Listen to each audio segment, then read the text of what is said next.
आज पहले चरण के मतदान के दिन समाजवादी पार्टी ने गोरखपुर में जलभराव को मुद्दा बनाने की कोशिश की है। हालांकि अभी गोरखपुर में जलभराव उतना कहीं नजर नहीं आ रहा है।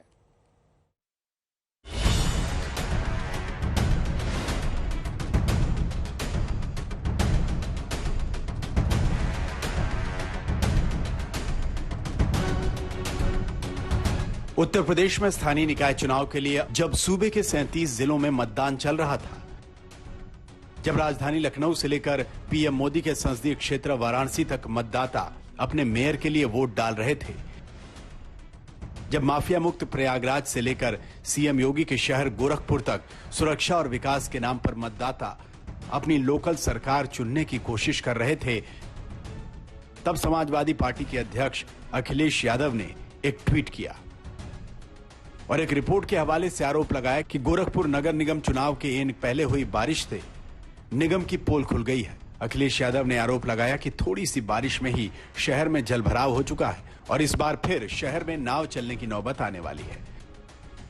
अखिलेश यादव के आरोपों के मुताबिक 2 और 3 मई को हुई बारिश में गोरखपुर के कई इलाकों में जलभराव की स्थिति पैदा हो गई, क्योंकि नालियां जाम थीं और जल निकासी का प्रबंधन नहीं किया गया था।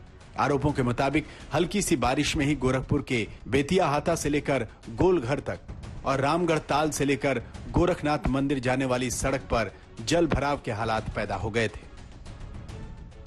हालांकि मुख्यमंत्री योगी आदित्यनाथ जब सुबह सुबह वोट डालने के लिए पहुंचे थे तो कहीं भी जल भराव जैसी स्थिति नजर नहीं आ रही थी, बल्कि सड़कें तक सूखी पड़ी थी। ऐसे में अखिलेश यादव के आरोपों को लेकर अब एसपी और बीजेपी नेताओं के बीच वार पलटवार भी शुरू हो चुका है। हमारी अपील है जनता से, पूरे प्रदेश की जनता से, इस चुनाव में बढ़ चढ़ करके भाग लें और समाजवादी पार्टी के प्रत्याशियों को जिताएं। और इसलिए जिताना जरूरी हो गया है, इस भ्रष्ट सरकार को अब हटाने की जरूरत है। भाइयों बहनों से निवेदन है, पहला तो मतदान में अवश्य भाग लें। ये लोकतंत्र में अधिकार मिला है कि हमारा जो हमारी सिस्टम है, संघीय ढांचा है, हम विचार करने के बाद हर 5 साल में चुनाव होता है। जो व्यक्ति बैठा था वो उस पार्टी ने क्या काम किया, अच्छा काम किया, बुरा काम किया, विचार करना चाहिए। विचार करने के बाद जब पाएंगे तो सिर्फ एक ही आदमी विकास काम कर रहा है, वो है कमल का फूल। वोटिंग के दिन जहां फिरोजाबाद में प्रशासन ने मतदान करने पहुंचे 8 फर्जी वोटर्स को हिरासत में लिया, जिनके पास किसी और के नाम के मतदाता पहचान पत्र थे और वो मत डालने पहुंचे थे। हालांकि ये पहचान साफ नहीं हो सकी कि ये किस दल को वोट करने पहुंचे थे। लेकिन अब समाजवादी पार्टी ने चुनाव में गड़बड़ी का आरोप लगाना शुरू कर दिया है। गोरखपुर में समाजवादी पार्टी ने कलाकार काजल निषाद को अपना मेयर पद का प्रत्याशी बनाया है। काजल निषाद ने गोरखपुर में मतदान में गड़बड़ी का आरोप लगाना शुरू कर दिया है। 381 बूथ नंबर है, गायघाट खुर्द कक्ष नंबर संख्या 1 में। वहां पे क्या हो रहा है कि बीएलओ ने भी पर्ची काटी है और आईडी भी है, इनके पास नाम भी आया है, लेकिन अब पीठासीन अधिकारी ये कह रहे हैं कि हमारी लिस्ट में आपका नाम नहीं है, हम वोट नहीं डालने देंगे।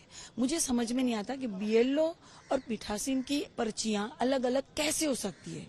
यहाँ पर जो है गड़बड़ी शुरू हो गई है और मुझे पता है सरकार एक क्षेत्र राज यहाँ कर रही है, तो एक क्षेत्र राज के कारण ये सारी गड़बड़ियां वो करेंगी। ये देखिए, नौकरशाही के भरोसे ही चुनाव और इतनी गड़बड़ियां कराने का प्रयास करते रहते हैं ना, और ये अगर सही मतदान हो जाए तो भारतीय जनता पार्टी कहीं से भी नहीं जीत सकती है। हालांकि हर चुनाव के बीच विपक्ष की ओर से ऐसे आरोप लगाए जाते रहे हैं, कभी ईवीएम तो कभी प्रशासन की गड़बड़ी के आरोप हर चुनाव में लगते हैं, लेकिन अभी तक इस तरह की किसी बड़ी गड़बड़ी की पुष्टि ना तो राज्य चुनाव आयोग की ओर से की गई है और ना ही स्थानीय प्रशासन की ओर से। वाराणसी से अभिषेक मिश्रा, प्रयागराज से संतोष शर्मा, गोरखपुर से शिल्पी सेन और लखनऊ से समर श्रीवास्तव के साथ आज तक ब्यूरो।